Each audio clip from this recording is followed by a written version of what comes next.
Welcome to Actions and Limits. My name is Justin Atherton. I'm the Peak Performance Consultant for Confidence Unchained. With me as always is Paul Fortune. Paul is a mindset coach and the founder of A Call to Action. And together, we make Actions and Limits.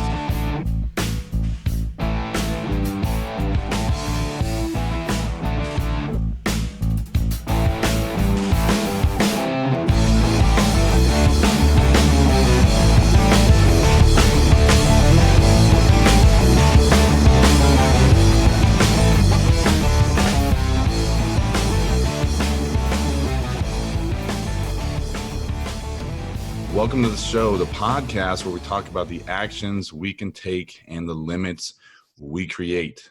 Make sure to like and subscribe us on YouTube and any of your favorite podcast platforms. Find us on Facebook and Instagram at Actions and Limits to make sure that you're staying updated on all the upcoming interviews.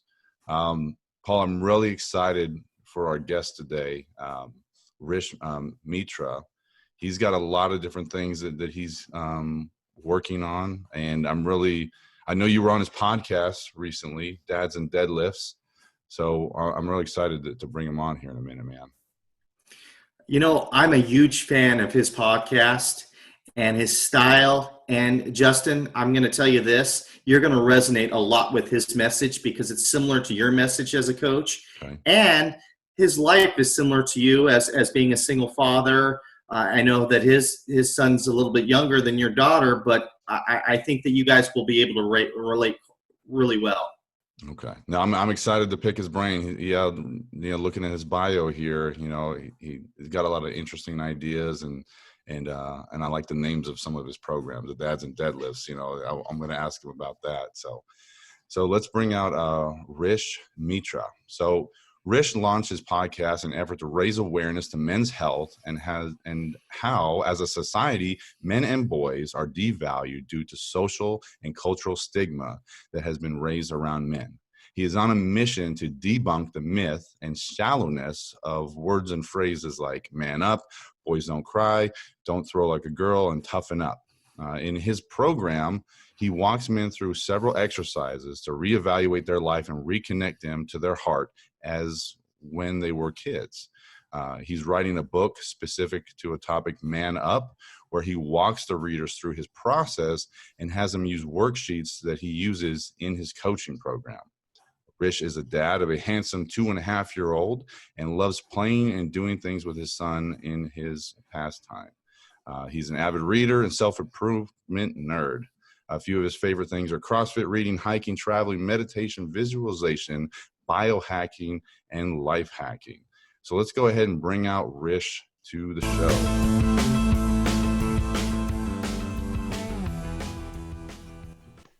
All right, everyone, welcome Rish Mitra to the show. Rish, glad to have you on the Actions and Limits podcast. We're really excited to have you on today, man. Yeah, me too. Thanks, Paul. No problem, Rich.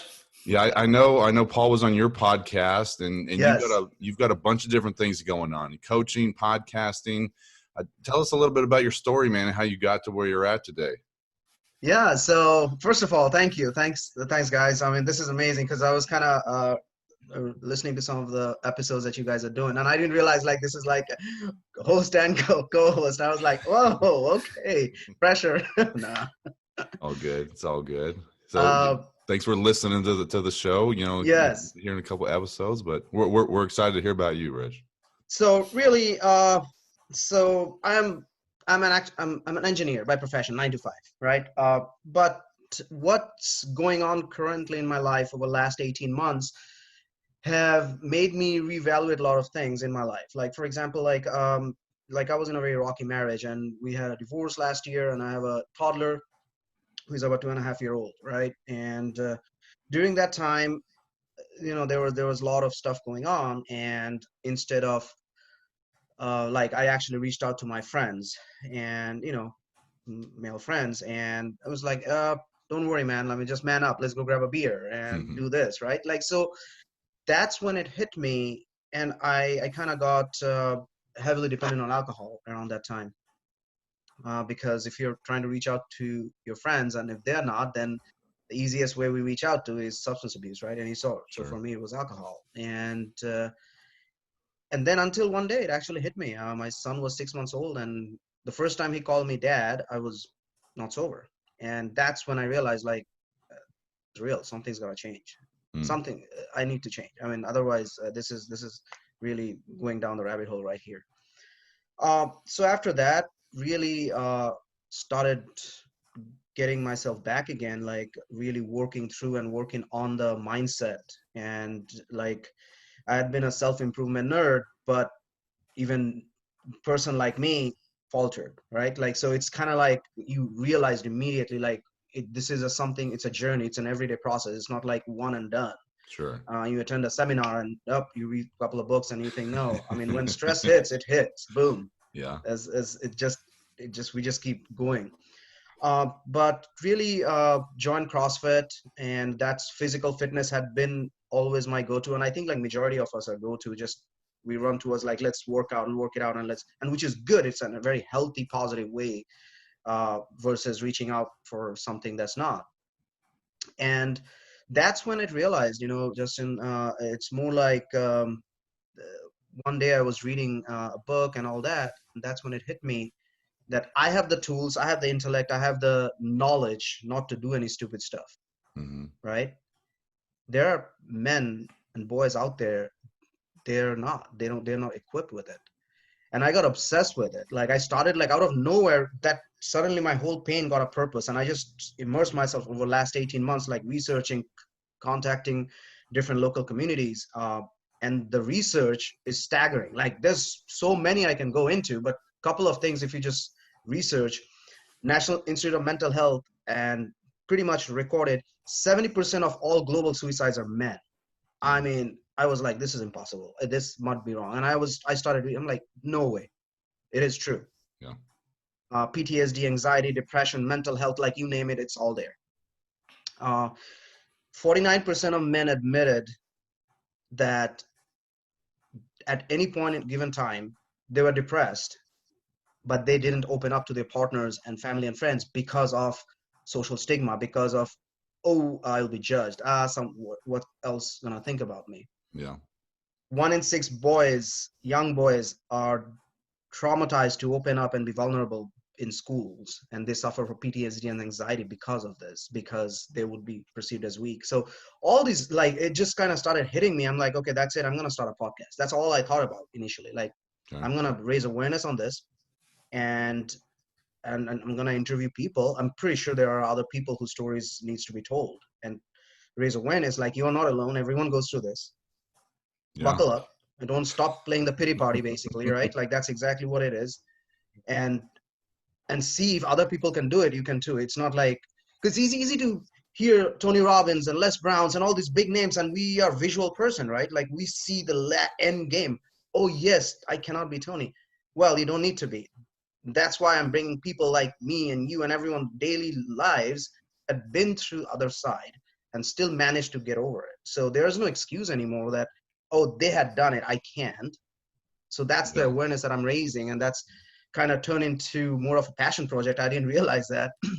I like the what you said, purpose. When you said I found my purpose, I got chills for a second there, Rish, because I was thinking about my own process as well. But when you find that, and you're like, hey, I need to share this. Like, I've got this information and I've got these tools. Right. I need to share this.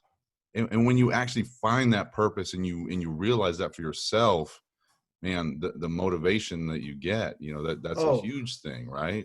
Huge. I mean, that's huge. And I think there were initial questions, right? Like, once I get going, I'm like, who am I to talk about it? Like, there's all this in our Irrevitable committee right here. Yeah. It's like, who are you to talk about it? Like, you're an engineer. Like, what do you know? I'm like, well, I'd rather be a battle tested, like actually experience someone without any life coaching certificate and share my stories, because through my stories, someone else can learn something that, hey, he did that mistake. He went through it. He opened up. Maybe I don't need to do that.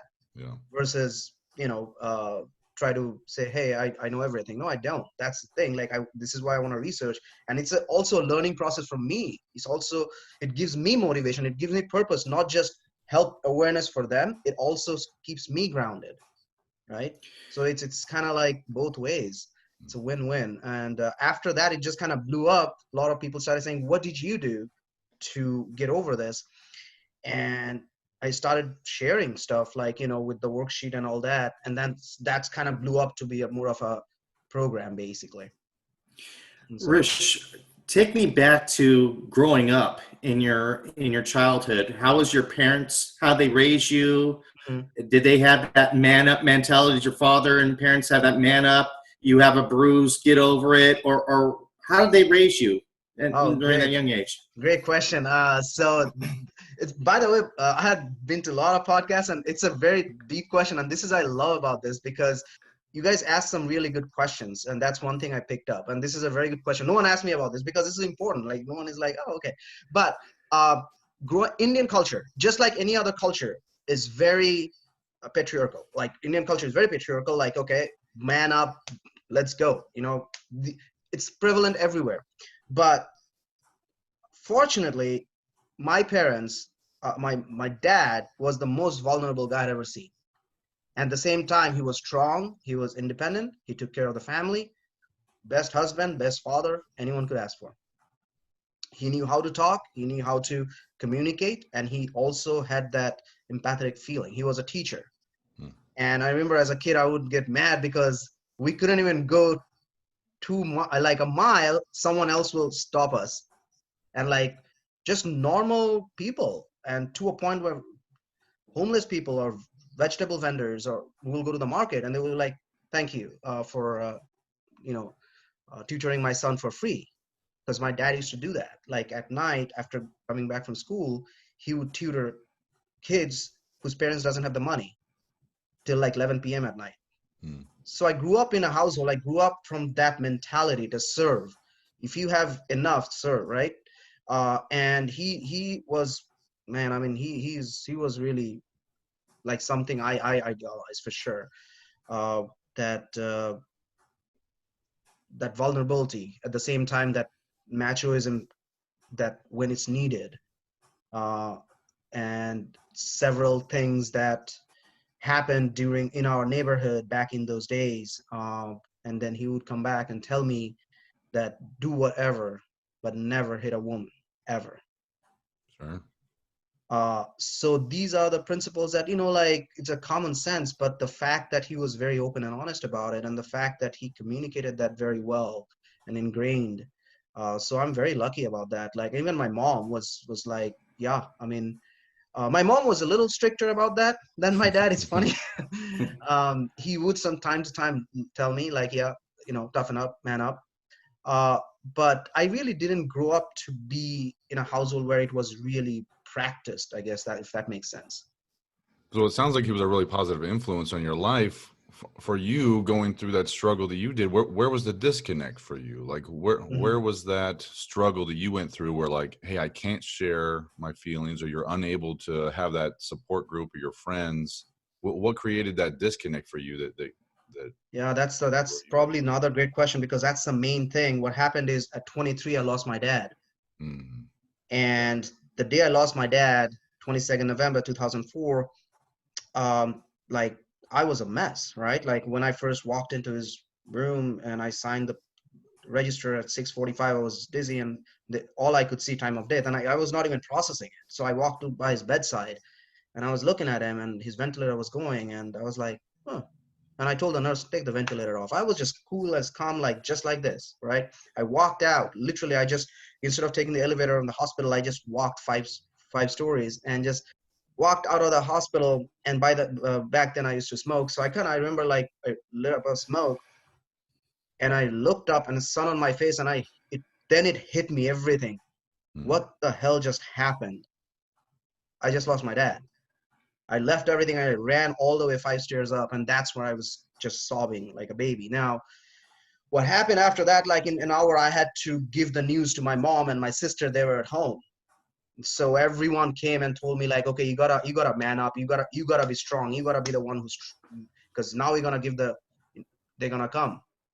Because when my cousins called my mom, they just basically said like, come over, and they didn't think too much about it. In the morning, it's a visiting hours. I had to bear the news for the first time when my mom came out of the cab or from the car. And just like that, everyone surrounding me telling me, this is your job now, you're the man of the house, took all of it and shoved it down. Got it. 15 years down or 14 years down, when I was going through a rocky marriage, that's where like what the change started happening. I'm like, I had become a rock. Like I can emotionally detach everything. And it's a project for me. I got to take care of the family. I got to do this. I got to do that. Mm-hmm. And with the whole rockiness, like, you know, not so very well, like dynamics, we were at a point I was like, this is really, I need to break free, because this is something like, finally I could feel it, that this is not like, I'm not being myself. I'm just stopping myself from being my authentic self. And after my son was born, all hell broke loose. Basically, it was like that realization, and then take the dynamics of a rocky marriage. Oh, and then I was sexually abused as a kid from relatives. And I didn't even realize it. I forgot about it. And that's a crazy part. I forgot about it. I remember my son was 3 or 4 months old. I was changing him. Literally something came over me and my heart started beating. I'm like, I think I'm having a heart attack or something. And I just fell on my knee. And it was just, I'm like, I don't know what's going on. I'm just shaking. It took me about like a week and a half talking to my counselor. And then it hit me. I'm like, crap, like I actually was abused. And now I can see my son, and it just brought, this is crazy that how trauma comes back to us. Yeah. Sometimes you just don't even realize. So I think like with the mix of all of that, there was just such a disconnect between my mind-body connection and the fact that I left everything that I held dear to my life, that started like nothing is working. But again, I stopped doing what I was doing, Yeah. journaling and meditate, everything. So it just took over, and I kind of let it take over my life. It was more of I was going into pity party. I call it like, that's just how it is. Our Sure. ego starts telling us like, yeah, I mean, you know, you are good, rest of them are bad. It's the ego kind of takes over to self-protect ourselves, right? So Yeah. that's what I did, really. You know, Paul and I have talked about that a little bit, you know, the idea of the ego, but the trauma, you know, the memory altering effects of trauma is very common, but overall what it sounds like is, you know, the death of your father, you took on a different persona almost, and Yeah, you stopped all that self-care that was important, yeah, and it took that, you that realization, that moment, that one moment for you when your son called you yeah, dad for the first time, and being, you know, drunk, going, holy crap, what have I been doing, yeah, you know, to kick it back into gear. But like you said, you had those skills in place, you had this knowledge, you just weren't implementing it. right, And so that's a huge realization too, is just because you have these skills and abilities and this exactly. knowledge, without implementing the knowledge, it's nothing. You could read 100 books in a year, but if you're not implementing any of this, what Oh, good was it? right, yeah. Rish, take me back to when you were having that cigarette after you're having this realization that your dad passed away. If you could be who you are now and just appear to yourself smoking, what would you tell yourself? Smoking. Well, no. You're seeing yourself at the 24-year-old Right. man smoking, having the realization that your father just passed away. If you could appear in front of yourself at 24, what would you tell yourself to help yourself going forward with your, helping out your family and helping out yourself? Wow. So I think like that's the same thing that I tell myself nowadays, and I do this exercise every day, and this is part of one of the program, and I'll tell you guys this. It's a very simple thing I do, and I started doing it. I call it self meditation. Um, that's basically what I would say. And so to answer your question, Paul, I think the biggest thing I would tell my 23-year-old, like, it's okay to be vulnerable. It's okay to take care of others. But if you don't take care of yourself, then what are you giving to others? Mm-hmm. Right? If you don't even know what love is, if you don't even know how feelings are, how will you even connect with someone else, let alone feel their feelings, if you don't let you feel that? And that's what I would tell them, because up to that point I was that guy. But right after that, within a couple of hours, within 3 hours, that's all it took. Everyone telling me it's time to man up. And in a different perspective, I don't blame them. It's just like how we are raised. They are all trying to protect it. But then the fact is, it's not about protection, it's about like time to grieve. So that's exactly what I would tell my 23-year-old, like, yes, right now, be strong. You don't have to like forget about it, but you give yourself that permission, give yourself that time, even if it's needed away from your mom and sister and other family members who cannot, like, you don't want to show them. Just take your time and just like give yourself that permission, like lock yourself in the room, in the bathroom, go for a walk, cry. If you feel like crying, cry. If you feel like writing, write. If you feel like screaming, scream. Just let those feelings come up, because without that, like, all you're doing is just these feelings are getting stacked in Yeah. such a way that it will come out sometime. And that's exactly what happened with me, that I couldn't take it. Do you think 23-year-old would have listened to your advice? I think in a way, if you really, communication and the word is the key, right? A 23-year-old who just lost his dad, and when people are telling him that man up, if there's one more person to tell him on the other side, I heard what they said, I hear what you're doing, but do not forget to take care of yourself. And all that matters is like just saying them that you are still not alone. I'm here for you if you need me. That one person, yes. I think like through pain and pleasure, we all want some sort of connection.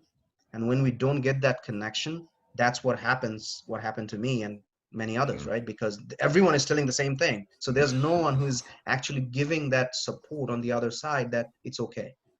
But once you do that, I had seen that people reciprocate, because everyone wants a connection. Everyone wants to feel safe. So that's the problem, right? Because this is why men don't reach out. Men don't talk about it, because everyone is telling him the same thing, or them. Yeah. And it's that perception too, when you say man up or tough it out, we all think like, oh, so, okay, we're not supposed to show our emotions. We're supposed to, cram them all down and hang on to them tight and never let anyone see it. Mm-hmm. And I really like what you said when you said that they stack, because through the emotional intelligence, training that I teach to people, it's really about, identifying specifically those emotions and then processing them out. Because if you don't process out an emotion and you hang on to it, guess what? Tomorrow, when you Oh. deal with a different incident, it stacks on top of it because you didn't process what happened Mm-hmm. yesterday. And it just goes forward and forward until eventually you crack Mm-hmm. and you just can't take it anymore. So Yeah. I like that idea of you saying that the emotions stack, because that's in reality what happens, because Mm-hmm. we're dragging this backpack full of crappy emotions with us, Yeah. and then we never release it until one day we just crack, or we lash out at people that didn't really deserve what it Right. was. So really it's about processing all of that out. So I'm curious to hear about your program and how you help men process their emotions out, or get them okay with being vulnerable. Mm-hmm. So I think like one of the things that I do is, so talking about that is, and I actually am having more fun with the SuperDAD program versus man. Okay. I mean, which I'm doing too, both. But then suddenly I've created this SuperDAD program because a lot of my friends are like, oh my God, you do cool stuff with your kid, toddler. And that's one thing that I also created. Like I also decided that, I as a dad, as a toddler, and a single dad, single parent, um, now I'm enjoying more than I was married, because one, I was not really focused on him. I was really trying to navigate the situation. And I say like, I rather have two happy divorced parents, basically raising a happy kid versus, the other way. Sure. But what I learned is, when I was in the relationship, it was more of a project for me because I was really not being my authentic self. But once I worked on me and I started finding that kid in me with him, and it was not a project anymore. So I started doing cool things with him, like not just anything, but like really we will be creative. So so now I actually tell all these dads, like, a couple of activities, like different things, different days, just a surprise. It's a fun thing. Like I do something called Yes Day. I mean, that day you better get yourself prepared, Oh man. because basically what I'm saying, whatever you're gonna say, I'm gonna say yes to it. So it kind of pushing you beyond that's your comfort scary. zone. That's Yeah, I scary to know, me. right? Exactly, and that's your comfort zone, right? So you kind of start growing into that. But of course, if it's a safety issue, for sure, no. Sure. But so, for example, I'll tell you, he knew it was a Yes Day, and then we were watching this Nemo and Dory fish movie, and then he's like, "I want a fish tank," and I'm like, and he looked at me, yes. I'm like, uh-oh. Well, guess what I did? I let it sit for like 5 minutes. All this adult talk started coming over. I'm like, stop. Let's go. This is what pushing me beyond my comfort zone. This is what pushing me. And he was so happy. The connections that we made, Justin, it just, oh my God, like that kid couldn't sleep. Like he wanted to name his fishes and all that. And we brought the tank. We couldn't get the fish that day because of course we had to prep the tank. And then a few days later when he came back, we went to get his fish. And like, that's what I tell people, like, do something, because the thing is, like, we let pass these things and then we get busy and we all know it. It's not like I'm saying something new. And then at 50, and then we're like, oh, I miss their childhood. Well, I mean, then spend time now. Go in your future, learn how you feel. So I actually work through a lot of that stuff. Like, look yourself, if you keep doing what you're doing, how are you going to feel in 5-10 years? Really feel it. And it gives you perspective. Here's a question I wanted to ask you, Rish, with viewing your podcast, being a guest in your podcast.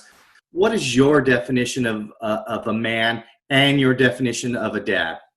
Okay, so all about authenticity and vulnerability, and in your heart, right? Like it's nothing, like people think that vulnerability means weakness. Actually, no, it's a strength, because you are strong that you can open up when everyone is telling you to give yourself completely a different version to the world than you are, because that's acceptable, that's norm.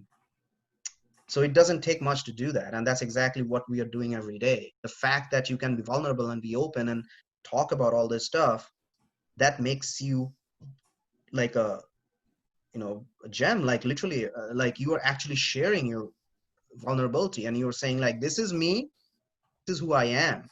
So, and work on it. So that's really, for me, that's a man. And doesn't mean that you cannot do manly stuff. And that's where I tell people, like, just because you're vulnerable doesn't mean you're weak, doesn't mean you cannot go and go to gun range, or do like axe throwing, or do whatever the manly stuff you want to do, golf and fishing, like do it, it's okay. But stop ignoring your feelings, stop ignoring your emotions, because if you tap into that, you will be the ideal man. Like you will tap into your partner's feelings, you will tap into your partner's emotions, you will tap with your kid and into your kid's emotions. So absolutely, that's a man, right? Like, and that's the same thing goes with dad. Like, you have to connect yourself with them. It's not a project.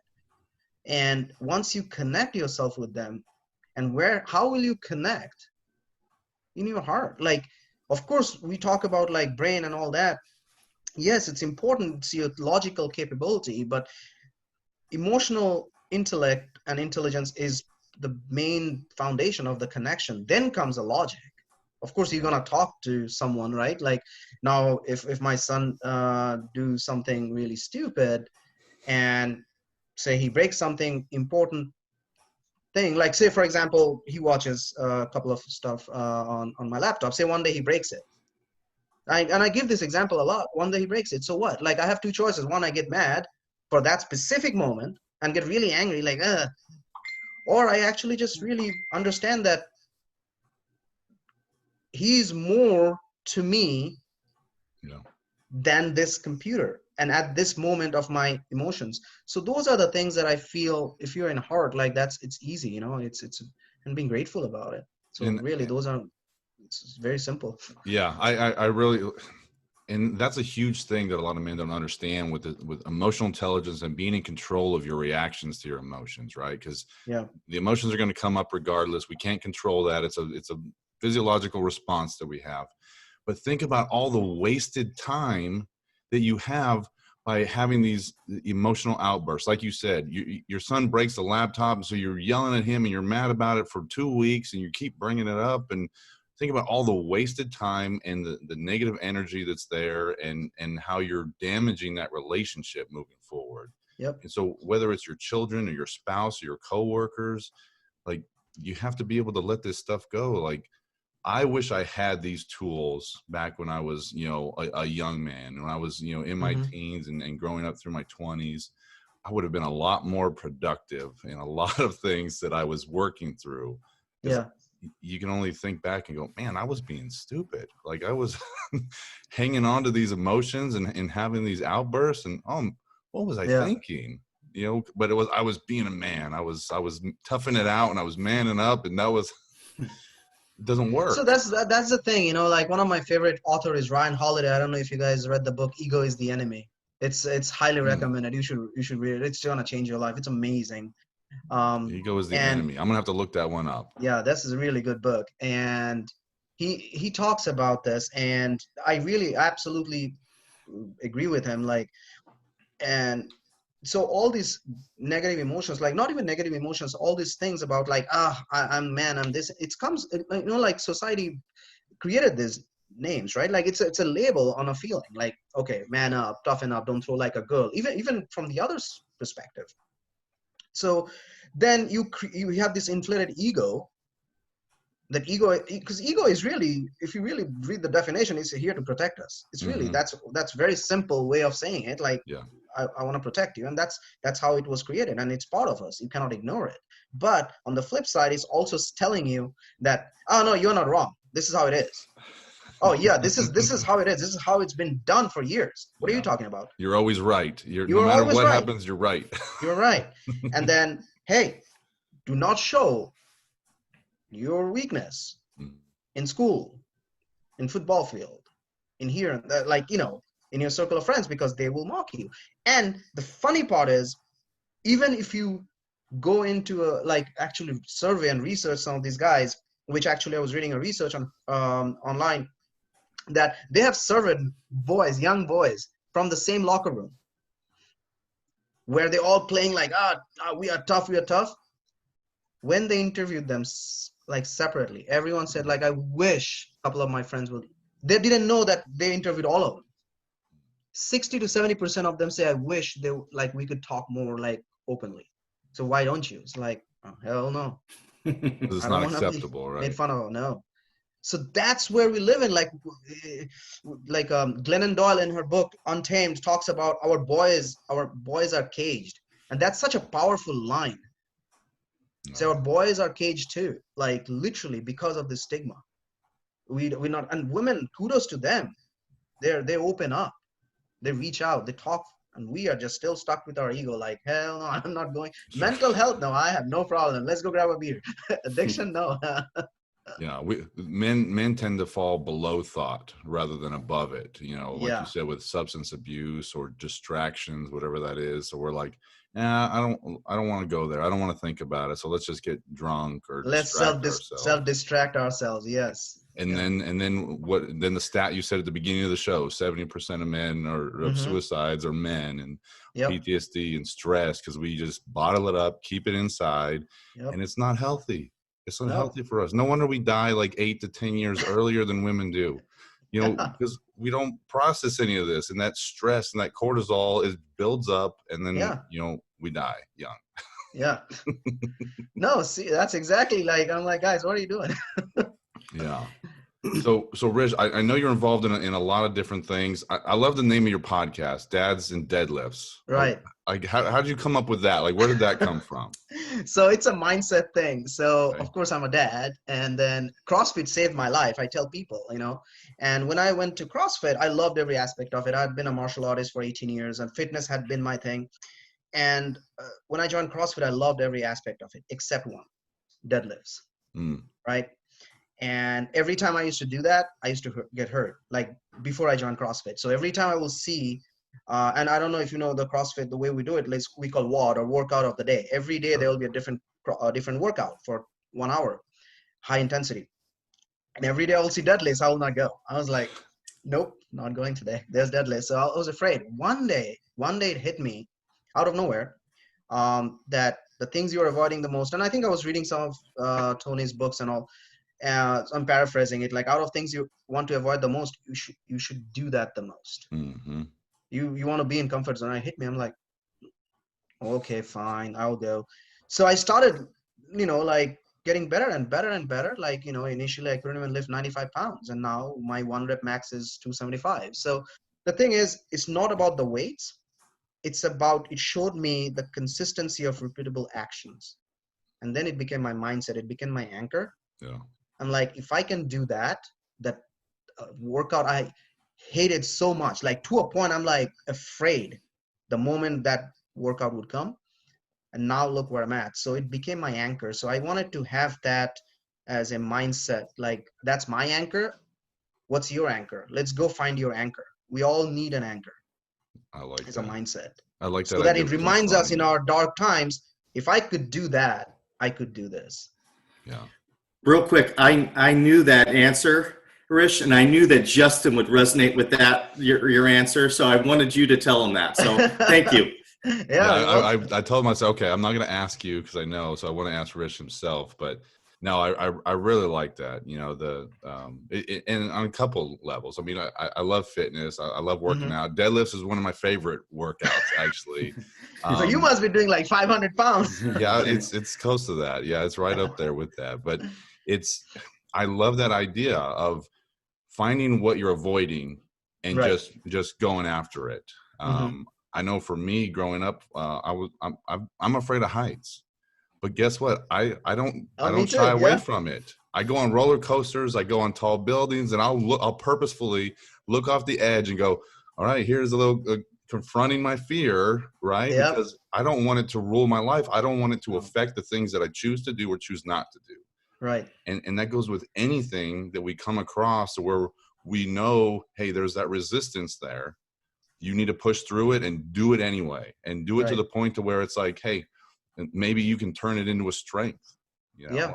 So I really love that idea. And you put your own anchor in there, the deadlifts part to remind you, like, Yes. hey, I need to continue to do this and continue to Absolutely. break those barriers. Oh, absolutely. Yes. And then what turned out to be, it's funny. And if you really see the acronym, it ended up being DAD.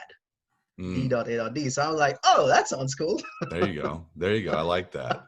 So what is the best way for our audience to get a hold of you or check out your content and see what you're doing out there in the world, Rish? So really, I'm going to give a quick plug-in for my podcast. It's on Sure. iTunes and Spotify, everywhere. So Dads and Deadlifts, it's pretty straightforward. That's where the podcast is. And I have Facebook page and Instagram page, Dads and Deadlifts. And really, if anyone wants to reach out, just simple DM through that page would be good. And I'm finishing up a landing page on a website. It's going to launch, but not yet. Awesome. And we'll make sure to put all your information down in the show notes so everybody can reach out to you. And you do one-on-one coaching too, is that right? Yes. Yep. Okay. And then I do one-on-one, and then also I do group coaching. So if anyone is interested, and there's a SuperDAD challenge coming up, 5-day free challenge. I'm gonna launch in September. Oh, I'm gonna jump in on that, Rish. Yeah, it's a free challenge, man. Definitely. That's a fun challenge. It's not like just sitting in front of the computer and listen. It's like literally me jumping quickly for like 15 minutes every day, and then show them like, this is what your job is, and they go. And it's just like finding time to do stuff with kids and live very creative, like 5 creative days. And every day I'm asking you to do something completely different. And with a specific flair to it. For example, I'm going to give you one example. Like one day I might ask you guys, you're going to do painting with your kid today, but there's a twist. You cannot use anything, any brush or nothing. You have to make a brush. And for example, get a tree branch. That's your brush. Okay. So, or the leaves. So those fun things to kind of show the kids, like, you don't need to live everything, like you don't need to go and find stuff. It's out there if you really want to find. So it's kind of making you more creative. It's kind of making you that connection with your kid. So Sure. those things, like there will be a lot of tasks, small tasks like that. It's fun. It's gonna be a fun challenge. I'm really excited for that. I'm still scared about this yes day. Like I am man, thinking about giving my daughter a yes day, the How old things is your that daughter? she's 9, Okay. but she's going on like 17 in her head, right?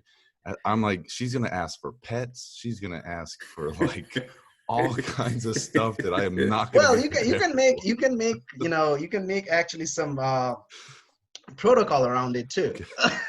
No live animals is like I No think live that would animals, no Nordstrom visit. so she's not a big shopper, but I'm just her imagination. That's what scares me, like where she would go with it. And I'm like, oh no, That might be fun. I mean, for her, yeah, it'll be a lot of fun. And for you. And that opens up, it just poof, like, and that's You're what I'm right. seeing with a couple of guys that I'm doing this. Like, I mainly tell people, like, I'm very good with the toddler because that's what I experienced with. So that's easy for me to show. But then a couple of guys that came in and working with me, I still took them because I'm like, well, that will help me grow too, Yeah. thinking creatively for them. So one of them is 6, one of them is 7.5. And I'm like, okay, so then they are more creative, right? As you said, your 9-year-old is more creative than my 2.5-year-old. And so the stake goes up. So that's the fun part too. Now you're getting creative, and like that's the same thing. I'm like, okay, then you might have to create some protocols if that's the case, right? So if you don't want it, that's fine. Of course, if my son, I already have 2 dogs, so I'm glad he didn't want any more Ask for dogs. another dog. Yeah. But he went for fish. I'm like, okay, fine, I'll manage that. That's doable, right? That's doable. Right. Yeah, I have to think on that, Rich. Maybe create categories, like maybe like that's what I did. Like maybe create categories, like you have yes day for art, your yes day for Okay. something like to do activity, like you can go to movie, ice cream, whatever. So maybe create that categories, and that helped them because now they're more grown up, they can make that decision. So I'm up for the challenge, but yeah, I think definitely putting some parameters on that is right. probably a necessary factor. So You're hitting his uncomfortable zone for sure. Really, you really are. I'm getting uncomfortable just thinking about all the things that she would ask for. And that's the point, though. That's exactly the point. I get it. Like it kind of makes you think and creative and grow and like brainstorm, and that's one thing they like too, or one thing I'm realizing it. Sure. And like you said, it will really build that connection and them going like, hey, like we're thinking outside the box. We're working together as a team. Yeah. So I get that. So I'll tell you, seriously, I'll tell you, this guy, like he told he's 6 years old, and he told me, he's like, Brian went to my wife saying like, what is going on? Dad created this chart in his room. Like, what is going on? Like, am I not supposed to do something for this? Like, so it just blew their mind. Like, because Dad is so busy. He owns his own insurance agency and all that. He's like, I'm like, okay, let's start with that. And even that blew his mind. Like, he's like, just doing that simple thing that I will start doing this with you from now on. Got it. That created that bond. Like, are you kidding me? And I'm like, see, that's what we are missing. You have to start listening sometimes. Yeah. I'm definitely going to try it, Rish, and I'll reach back out to you with my results on how that goes with my daughter. Yes. So I'm excited to see what we figure out and how that process goes with us. So thank you for sharing all that with us. Yes. We like to wrap up the show asking our guests a couple of questions. Now, with the title of our podcast in mind, Actions and Limits, what would you say is one action that our audience can implement into their lives to make an immediate impact? Okay, so so basically then I would say for your audience, whoever is who listened to what I said in terms of mindset, and you guys talk about mindset a lot, and if one thing I would always recommend or I will suggest, or I'll advise myself to give time for yourself every day. And it's not just go and grab a coffee, be still for a moment. Like, you really go inside your heart and actually see, and it sounds cheesy, but I do it. I really do. And I will give you one of the tips that is in my coaching program, and I ask everyone to do it. I do it myself. 2 minutes. Take your phone, put it in a selfie mode. Don't say anything. Look at the camera. Click on record. 2 minutes. Record yourself for 2 minutes looking at the camera. Don't say anything. Pause the video and literally look at yourself. Don't say anything, and let all the feelings that's coming up come out. And write it down. One thing: who am I today? You will see it. You will feel it. The problem is initially, and I'll tell you what happens, you will start ignoring the camera lenses, because that's when you know you need to do it the most, because we are not spending time with ourselves. We are not really looking ourselves. So I think that's probably one of the biggest tip that helps me every day, grounds me first thing in the morning, that who am I today? I like that. Right? So you stare right at the camera. I just stare right at the camera, just like I'm talking to you guys right now. Do a selfie, 2 minutes. Every day I check with me. And that's what I think I always tell people, please do check in with you, because you have to know that day how you are feeling when you begin your day. It's funny with the selfie. I have a hard time finding where the camera is. So when I'm doing a selfie and I'm doing a talk, I'm like off a little bit and going, man, I'm thinking I'm looking straight at the camera, but I'm not. So I got to work on that. I'm finding the actual camera. So I'm staring right at the camera. Yeah. And that's the thing though, right? Like what you said, a lot of the times that's what people said. And if you really think about it, that's exactly what I'm trying to avoid. The only reason I'm asking you to stare at the camera, because you don't need to see how you look at this point. We are too concerned about how we are looking, and that's exactly the thing I'm trying to break. Don't worry about how you're looking. Just look at the camera. You don't need to see yourself, what you're showing. Look at the camera, put a timer, 2 minutes, click off, done. And now see yourself. I like that. I like that, Rish. So the opposite side of that too, and we talked about it a little bit, but all of these, self-imposed limits that we place on ourselves. Mm-hmm. What would you say is the most common one that you see out there that, our audience and listeners can or should remove instantly that can make a big difference in their lives? The biggest limits, I feel like, coming from the stuff that I'm dealing with, is what other people are thinking. We are just like, we don't even listen to our own selves, or we rather listen to someone else's, even though if we know that that's not true. We are so much about like how we are showing up for others versus how am I showing up for myself. We are getting convoluted, and that's the biggest. I mean, like, I go through that. I'm not even gonna say no one has. Like, sometimes I'm like, hold on a minute, but now I have the tools. Then it takes me a couple of minutes, and I'm like, nope, reverse, right? So it's gonna happen. It's not gonna be perfect all the time. Healing and everything this is a journey. It's a peaks and valleys.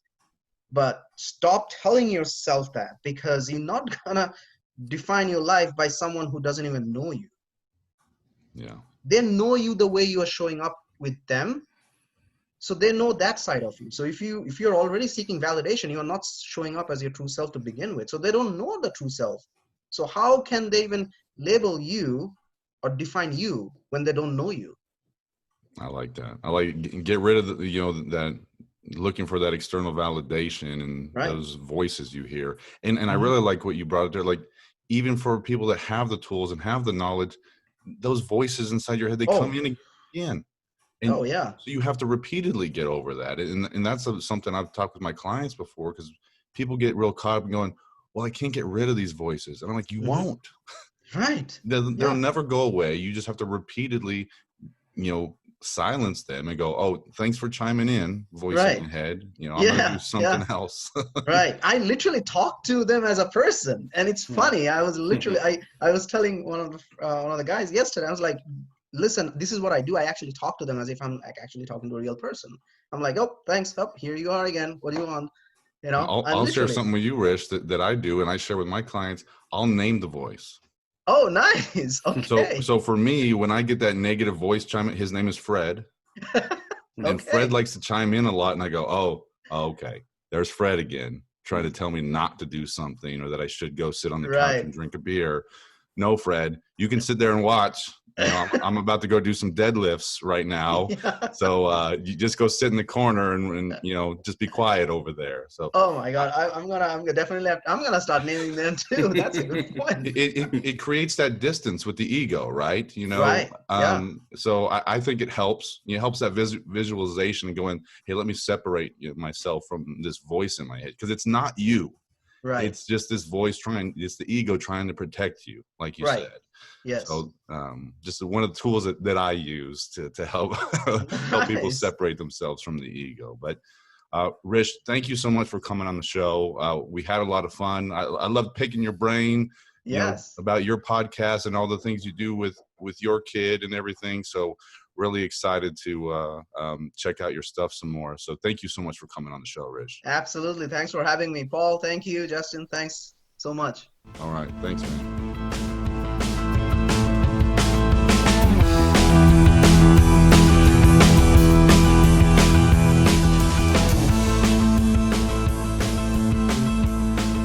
Oh, Rish was such a great guest. I think we could have kept talking to him for a long time. I loved picking his brain, the whole dads and deadlifts thing, and the ideas that he does, or the SuperDAD, stuff too that he does with the kids, and it really got me thinking. I'm like, man, it's a scary thought to put myself, to let my daughter have a complete yes day, and I'm gonna do it. I definitely feel the uncomfortableness setting in, thinking about all of the things that she will ask for and to do. So, Well, you better give us updates here on the Actions Limits podcast, because sure. we're all curious to see how that goes. But I knew you were going to resonate with Rish, because you kind of are in the same wavelength as him, a single dad. I know that your daughter's a little bit older, but the things that he was talking about, I'm sure resonated with you on how to be a dad and being a man, and blending the two. So I think he hit the nail on the head with a lot of the stuff that he talks about. A lot of it resonated with me. I like his energy. I like his mindset, and I'm a fan of his podcast. So I'm pleased that he came on, and I loved it. Yeah, I always think it's interesting when you hear guests or other people talk about how they coach and the mindsets that they use, and how it's all subtle variations of the same idea, or the same, because you and I have talked about the ego before, or handling of the emotions and processing all that, and it's just slight variations on how to handle those, or different ideas to work through those different difficulties that we deal with on a regular basis. So I always like to hear that different perspective, and you're right. We were definitely on a very similar wavelength, working with men, one-on-one coaching, and just the approach, in general, I think is pretty similar. So really glad to have him on the show and pick his brain. So everyone out there, make sure to check out Rish's podcast and all his other content that he has. So yeah, what a great guest, Paul. So let's go ahead and wrap up the show with another segment of Ask Paul Anything. Make sure to continue to send your questions in to the Actions and Limits podcast, and send them to actionsandlimits@gmail.com, and you may get your question featured on the show. This one, Paul, comes from Jessica in Michigan. She says, Paul, how would you like to be remembered? That's a powerful question. Wow, that hit me right in the heart, man. That's a great question, Jessica. I guess how I'd like to be remembered as somebody that helped others, that I was reliable to other people, that they go, you know what? If Paul says it's going to happen, it's going to happen. He's going to make it happen for me. And when I'm hanging with Paul, it's a safe space. He's not judging me. I can open up to Paul. I can tell him things that I can't tell other people, because I know that he's not going to tell other people, and he's not going to judge me. He's going to take what I'm saying at face value and have empathy for what I'm saying. So I would say that hopefully that I was a servant to other people. I like that, Paul. I like that a lot.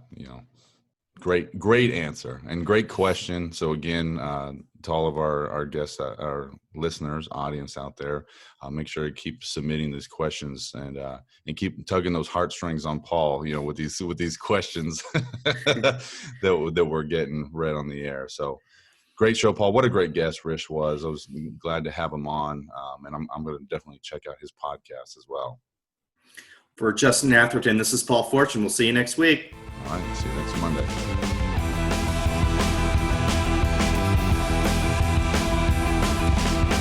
Thank you for listening to the show.